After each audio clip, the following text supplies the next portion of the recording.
I often hear that trick training can be really silly, and to me, it's so important because it's a great way to create that bond between you and your dog. Hi, I'm Nicole Ellis. Welcome to Kong Classroom.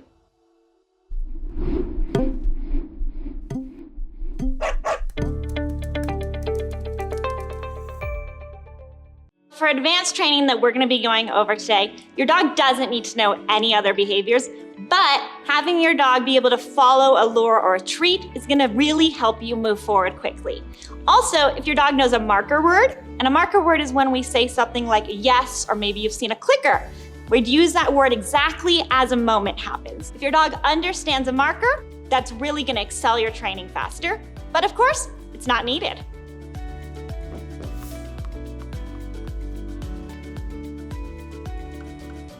To begin teaching your dog a head up and head down, I'm gonna start this on an elevated platform. I'm gonna ask my dog to lay down and take that treat, and I'm gonna lure their head down. As this head goes down, I'm gonna tell him yes, use my marker word, and give him that treat.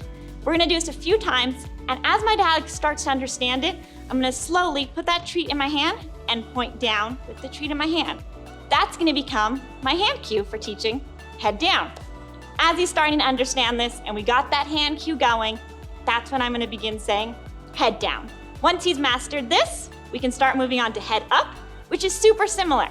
We have that head down already, so then we're gonna take our treat and lure his head up. You can see I did a thumbs up there. That becomes our hand cue. So he's gonna follow that treat up. I'm gonna tell him yes and give him that. When your dog's doing amazing at both of these, on your elevated platform, it's time to take it to the ground and keep your hand nice and close so he understands what we're asking. And you'll see as you're growing and you're achieving this, you can get farther and farther away from your dog, and you can get a cute head up or head down no matter where you are.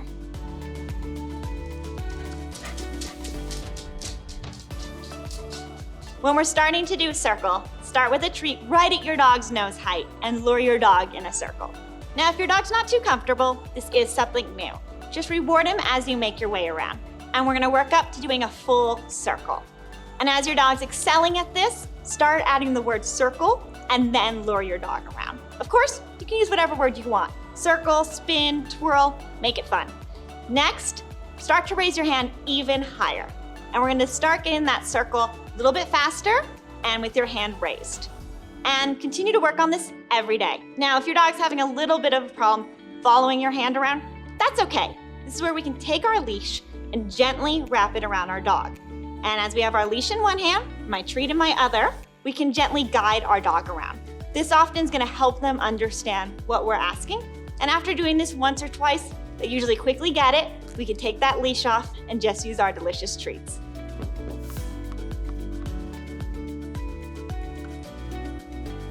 Paws up is a really fun behavior. I love doing it for just being able to get some sweet cuddles, having them say hi to someone who might not be able to lean down all the way. You're gonna want somewhere that your dog can stretch up and put their feet onto, whether that's a training platform or even your couch. And I'm gonna first tap the platform I want my dog to put their feet onto. This is so I can communicate to my dog where I want him to put his feet up. And after I tap it, I'm gonna take my treat and I'm gonna lure my dog up there. Now, if I put my hand too far back, my dog's probably gonna jump up. So make sure you're watching how far your hand goes and go nice and slowly. As he puts his feet up, immediately give your dog a treat. Now, if your dog's a little bit nervous about touching new surfaces, if they put one foot up, that's great. Tell him what a great job he's doing and work up to putting both feet up. When he gets both feet up, throw him a little party and call it a day. Now, once he's doing really good, we're gonna stop luring. You're gonna tap it, hold your treat nearby, and see if he'll offer to put his feet up. If so, fantastic. Reward that a few times. And then after this, we can start adding distance and adding our word. So I'll tap it, tell him, go paws up, feet up, whatever's good for you. He can put his feet up. And then from there, we can practice on different surfaces around our house, whether that's on the chair next to grandma or around different furniture around your house. It's a nice, fun trick we can take outside and indoors. Repetition's really important in all training, including trick training. I always start my training indoors in an environment my dog knows. My average training sessions are usually about 15 minutes, but sometimes they're much shorter. End on a high note, and you can always do another training session later in the day. I'm Nicole Ellis. Thanks for joining us in Kong Classroom.